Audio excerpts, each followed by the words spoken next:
A thin, poor teenager from Cebu City stepped onto the stage of Ireland's Got Talent with trembling hands and eyes that held both fear and hope. His clothes were simple, a faded second-hand jacket and pants that were slightly too big, donated by a neighbor before he left the Philippines. His old slippers slapped softly against the shiny stage floor as he walked to the microphone.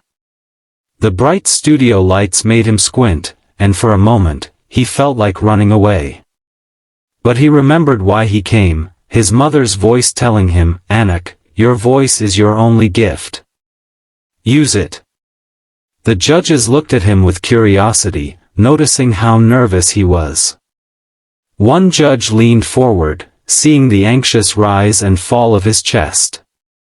Another judge whispered something to her fellow panelist, probably wondering if this poor boy from Cebu had the strength to sing on such a big stage. When he introduced himself, his voice cracked. He said he came from a small slum community in Cebu, where roofs leaked during rain and where he sang on sidewalks to help earn money for food. He apologized for his appearance, saying he didn't have enough money to buy new clothes for the audition. A soft wave of sympathy crossed the judges' faces, and one of them lifted a hand to wipe away the tear forming in her eye. The music began, slow and familiar, "Can't Help Falling in Love," by Elvis Presley. The boy took a deep breath, closed his eyes, and let the first note escape. The moment his voice filled the auditorium, everything changed. Every judge immediately straightened in their seat. The audience fell silent, feeling something powerful in the way he sang, with a tone so raw and emotional it felt like his soul was reaching out to everyone listening. He wasn't imitating Elvis, he was reliving the emotion behind every lyric. One judge pressed a hand to his chest, overwhelmed by the purity of the voice coming from such a fragile-looking young boy. Another judge blinked rapidly, tears sliding down as she whispered, This is Elvis alive again."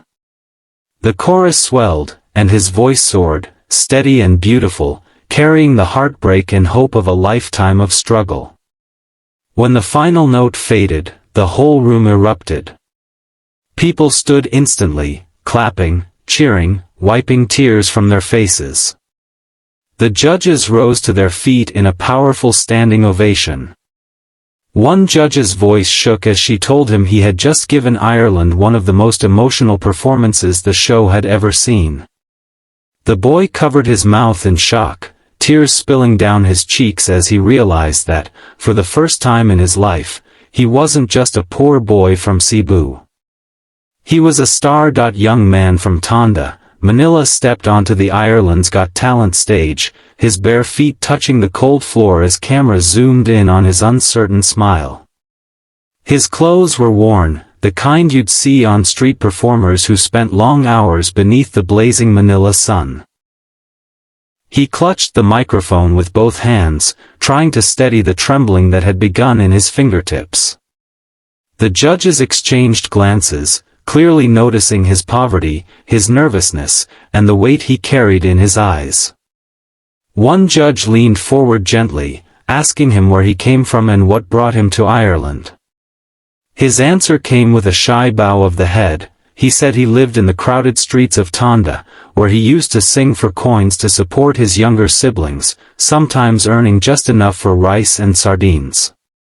The audience quieted, sensing the heaviness of his story. One judge's eyes softened, the corners glistening with emotion as she listened to his voice crack on the words, "I just want to give my family a better life."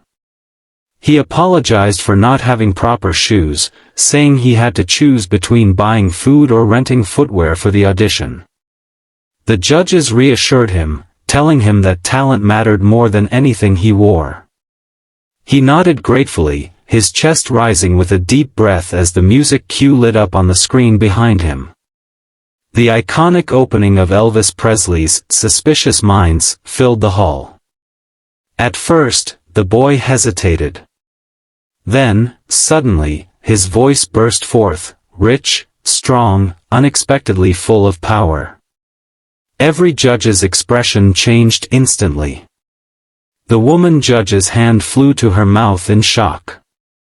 Another judge leaned back in his chair, eyes widening as if he had been struck by the first note. The audience gasped, and the camera caught a group in the front row who stood up without thinking, drawn in by the uncanny resemblance of his tone to young Elvis. Not just the sound, but the emotion behind it, pain, hope, survival. He sang with all the strength he had gathered from years of hardship, from singing on street corners while dodging jeepneys, from late nights when hunger made his voice shake, from mornings spent praying his siblings wouldn't go to sleep hungry again. Every lyric hit the air with a rawness that left the judges frozen. When he hit the high part, the emotion was too much for one judge, tears rolled down her cheeks, and she slammed the golden buzzer before she could stop herself. The golden confetti exploded from above, raining down on the barefoot boy from Manila. The audience roared, rising to their feet. The judges stood as well, clapping, crying, and shaking their heads in disbelief. The boy fell to his knees, overwhelmed, covering his face as golden paper settled around him. He had come from the streets of Tonda with nothing but a dream, and now, under the bright Irish lights, that dream had finally begun to come true. A shy young man from Davao City stepped onto the Ireland's Got Talent stage, his borrowed shoes slightly too tight and his hands clasped together as if holding on to courage itself. His clothes were simple, worn at the edges, the kind a farmer's son would wear after years of helping in the fields. The bright studio lights were almost blinding, and he blinked several times, trying to steady his breathing. Behind him, the huge audience murmured softly, wondering why this quiet boy looked so fragile yet so determined. One judge leaned forward, noticing how he kept rubbing his palms on his pants, a nervous habit of someone not used to being seen. When the judges asked him about his background, he spoke with a humble, trembling voice. He told them he was the son of a poor farmer in Davao, where crops often failed and money was always short. He explained how he had traveled with borrowed funds, how neighbors had pitched in just to help him reach Ireland. He said he came from a life where most dreams were too expensive to even imagine, but singing was free, his only escape, his only hope. The judge's eyes softened. One judge's throat tightened as she listened to the boy struggle through his story, trying not to cry. Then the music started, the soft, gentle opening notes of "Love Me Tender." The entire room fell silent, waiting. When he opened his mouth to sing, his voice came out like a fragile whisper at first, timid, emotional, almost breaking. But as he continued, something changed. His voice grew stronger, deeper, filled with a tenderness that made the entire hall lean in. It wasn't just singing, it was a confession of everything he had lived through: hunger, heartbreak, hope, sacrifice. He sang as if he were singing to his father across the ocean, promising that the struggle was worth it. Halfway through the song, one judge pressed a hand over her mouth, her eyes shimmering with tears. Another judge shook his head in disbelief, standing up as his chest rose with emotion. The audience remained frozen, not even a cough, not even a whisper, completely captured by the purity and pain in the young man's voice. Every note seemed to carry a piece of his heart. As he reached the final line, his voice cracked softly, but it only made the moment more powerful.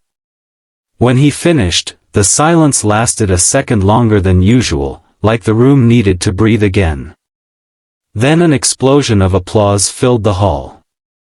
People stood in waves, shouting, cheering, crying.